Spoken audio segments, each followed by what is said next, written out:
Hello and welcome to It's Tomorrow News. New York and US Northeast are facing another flood threat just 3 weeks after the remnants of Hurricane Ida devastated the region.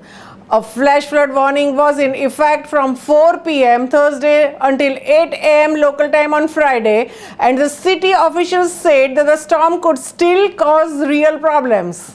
As much as 2 inches of the rain could fall in New York and its surrounding suburbs starting September 23rd in the afternoon, with the heaviest showers coming in the evening, likely causing some floods, the National Weather Service said.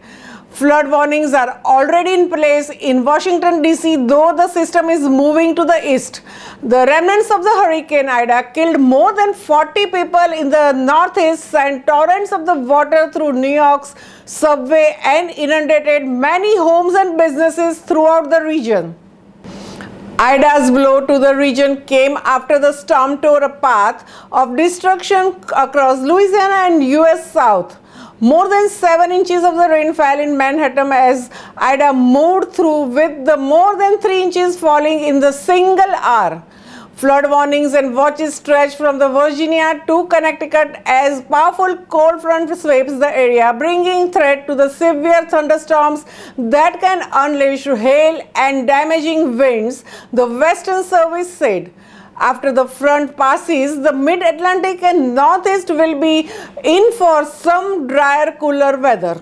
The Emergency Management Department has issued a travel advisory through the Friday due to the potential flash flooding as thunderstorm hit the city.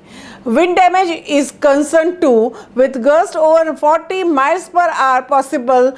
Intermittent bands of storm could drop an inch to an inch and a half to precipitation on the city, the meteorologist warned.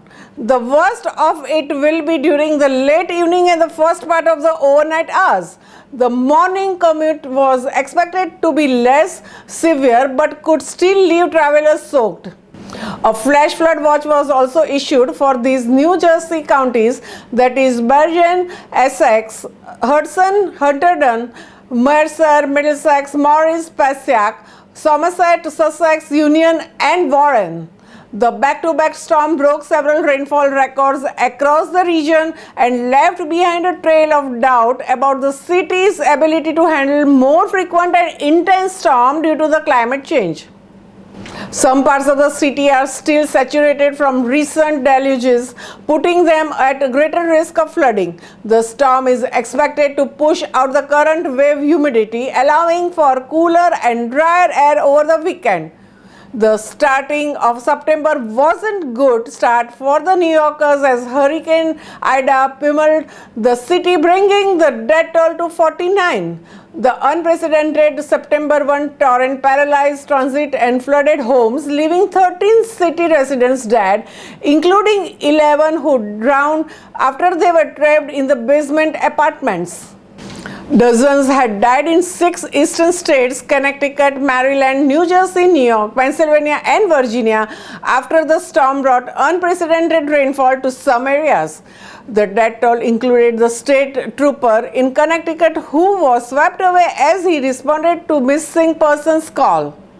The remnants of Hurricane Ida dumped historic rain over New York City as basement apartments suddenly filled with water and freeways and boulevards turned into rivers, submerging cars. Photos and videos on social media showed water gushing out of the New York City subway and city streets. Other videos showed vehicles submerged up to their windows on major roadways in and around the city and garbage bobbing down the streets. Ida's remnants dumped more than 8 inches of the rain across the city, prompting the first ever flash flood emergency declaration from the National Weather Service and producing catastrophic flooding in some spots. Just 2 weeks prior to the Ida's arrival, Tropical Storm Henry on August 21 to 22 left parts of the city flooded under as much as 7 inches of the rain. That's all for now. For more news updates, stay tuned with us. It's Tomorrow News, Hena Talati. For more weather updates like this, and please subscribe our channel.